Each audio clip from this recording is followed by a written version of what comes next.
یاد رکھیے ہر secular party منافق ہے.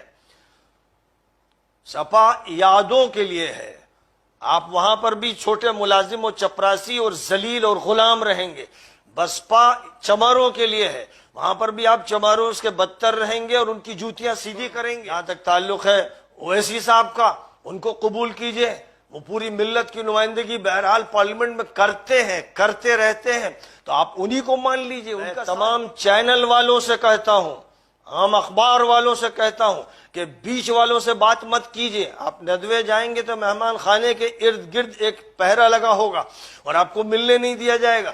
آپ باصرار مولانا رابع صاحب سے براہ راست مل کر انٹرویو لیجئے، تاکہ ایک طرف مان لیا جائے کہ ایک طرف وہ ہیں جو اپنے کو ہندو کہتے ہیں، تو پھر نمبر 2 پر مسلمان ہیں. اس لیے جو ہندوؤں کی نمائندگی کرنے والی طاقت ہے، اس کے اور مسلمانوں کے درمیان بیچ میں کسی کو نہیں ہونا چاہیے. یہ جو سیاست کانگریس نے چلائی اور جس سیاست کے ساتھ جمعیت العلماء نے اپنے کو بالکل ایک ضمیمہ بنا دیا، وہ سیاست دھوکے کی تھی، نفاق کی تھی. اس سیاست کی تہ میں تو وہی لوگ تھے جو ہندوتو کے نمائندہ تھے، لیکن اس کی اوپر کی سطح پر منافقین تھے جو بولتے کچھ تھے، دل میں رکھتے کچھ تھے. اور انہوں نے ایک طویل عرصہ 1947 سے لے کر پھر اگر آپ یہ کہیں کہ تقریباً 50-60 سال کا عرصہ اسی طرح گزارا کہ جو اس ملک کی سب سے بڑی اقلیت ہے اور جس کا اپنا ایک تشخص ہے اور اس کی اپنی ایک تاریخ ہے اور اس کا اپنا ایک حال ہے، اس سے جھوٹ بول بول کر منافقانہ طریقے پر اس کو استعمال کر کے دھوکہ دے دے کر اس کو حاشیے پہ لا کے کھڑا کر دیا ہے. یہ ان کا رویہ رہا ہے. پھر اس کے بعد چونکہ مسلمانوں نے اور ان کے بڑے بڑے علماء اس میں مبتلا رہے، انہوں نے یہ رویہ اختیار کیا کہ اللہ نے کہا تھا کہ للہی نظام ہو، ربانی نظام ہو اور حلف الفضول کی بنیاد پر بات ہو، جس میں ہماری اقلیت کا قائد ایک دوسری اکثریت کے قائد سے بات کرے، بیچ میں بچولیے نہ ہوں، بیچ میں کوئی میڈیٹر نہ ہو، بیچ میں منافق نہ گھسے. عبداللہ ابن ابی اور اس کی پارٹی کے لوگوں کو کنارے ڈال دیا جائے. نبی پاک علیہ السلام نے کبھی انہیں کوئی عہدہ نہیں دیا اور کوئی مسلمان کبھی یہ نہیں کہتا تھا کہ عبداللہ ابن ابی ہمارے لیڈر ہیں. ظاہر ہے کہ اب جب ڈگر ہٹ گئی اور غلط رخ پر لوگ پڑ گئے تو نتیجہ اس کا یہ نکلا کہ پہلے گاندھی جی تھے جو لیڈر تھے، پھر نہرو لیڈر بنے، پھر اندرا گاندھی لیڈر بنی، پھر سونیا گاندھی لیڈر بنی، آج راہل گاندھی لیڈر ہیں بہت سو کے. اور کچھ لوگ جن کو یہ لگا کہ اب یہاں مفاد زیادہ نہیں ہے اور دال زیادہ نہیں گل رہی ہے، تو وہ کبھی ملائم سنگھ کے پاس آ گئے اور کبھی کاشی رام سے جڑے اور کبھی مایاوتی سے جڑے اور کبھی اکھلیش سے جڑے.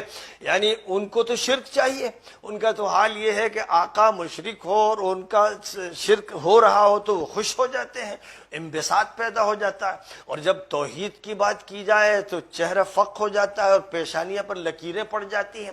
ان کو عادت ہے کھپچی لے کر چلنے کی، واکر پر چلنے کی، لنگڑے لولے ہیں، اس لیے ان کو سہارا چاہیے.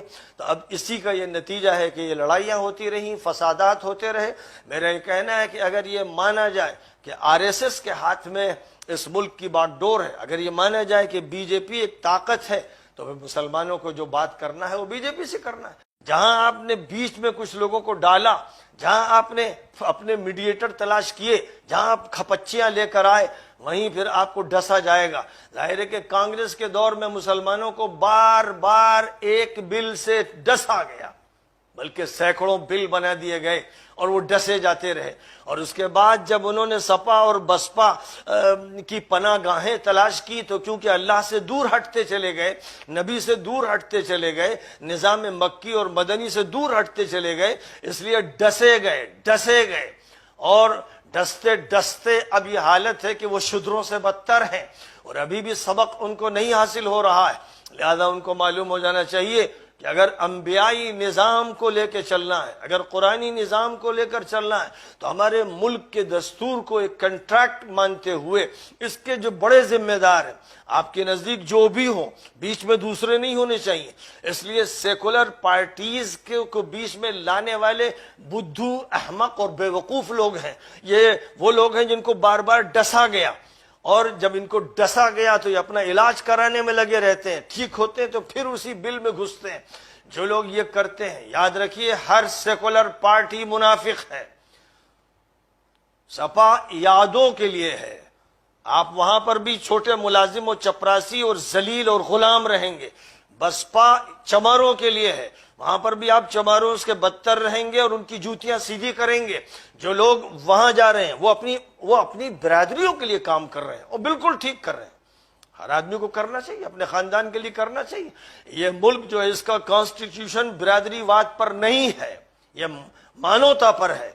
लेकिन जो लोग ये कर रहे हैं, जिन्होंने सियासत को नापाक बनाया, गंदा बनाया और कीचड़ बना दिया, वो ये कर रहे हैं। तो जाहिर है कि आप अगर उनके नुमाइंदा बनते हैं और उनको वोट देते हैं तो आप यादों को अपने सर पे बिठाते हैं, उनको अपना कायद बनाते हैं, उनकी पूजा करते हैं, उनकी जूतियां सीधी करते हैं। और अगर आप मायावती को करोड़ों रुपए देते हैं कि हमें टिकट दे दो, जीते न जीते हो, जीतेंगे तुम्हारी गुलामी में रहेंगे, जूतियों में रहेंगे और चमारों के नीचे रहेंगे। जो बेतौफीक, जो अहमक, इस उम्मत को बेचने वाले, जो मुजरिम ये करते रहे, उनको इससे आजाद होना चाहिए और चाहिए कि वो अपनी क़यादत सामने लाएं। मैंने मुतालबा किया मौलाना अरशद मदनी साहब से कि अपनी क़यादत को नुमाया कीजिए, सामने लाइए। और अगर आप नहीं खड़े होते तो जहां तक ताल्लुक है ओवैसी साहब का, उनको कबूल कीजिए। वो पूरी मिल्लत की नुमाइंदगी बहरहाल पार्लियामेंट में करते हैं, करते रहते हैं, तो आप उन्हीं को मान लीजिए, उनका साथ दीजिए। जब मैंने ये मुतालबा किया तो उनके हाथ पैर कांपने लगे और खासतौर पर सदर जो है मुस्लिम पर्सनल लॉ बोर्ड के, उनका ये हाल हो गया कि क्या करें। तो उन्होंने बिल वास्ता, क्योंकि जितने भी काम वो 2-3-4 सालों से कर रहे हैं सब बिल वास्ता है, कोई काम बराह रास्त नहीं है, बिल वास्ता उन्होंने चाहा कि अपनी जान कैसे बचाएं। तो सवाल अभी तो ये भी होगा, हुकूमत की तरफ से भी होगा, आवाम की तरफ से होगा कि जब असदुद्दीन ओवैसी हैदराबाद में दावतें कर रहे थे और होटल में ठहरा रहे थे और 1.5 करोड़ रुपया दे रहे थे, तो अब सदर साहब, क्योंकि वली रहमानी साहब मरहूम हो गए, जनरल सेक्रेटरी थे, तो अब सदर साहब की जिम्मे है कि वो 1.5 करोड़ का हिसाब दें कि वो पैसे कहाँ गए, क्योंकि उसके बाद से कोई जलसा नहीं हुआ, उसके बाद से पैसों के खर्च का कोई मसला नहीं उठा। इसलिए अब तो ये सवाल पैदा होगा।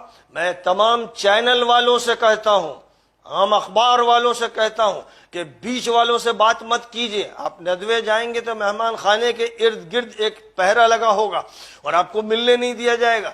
आप बइसरार मौलाना राबे साहब से बराह रास्त मिलकर इंटरव्यू लीजिए ताकि पता चले कि कहां पर बिचौलिए घुसे हुए हैं और कहां पर वो अपनी बात कहना चाहते हैं और क्या कहना चाहते हैं।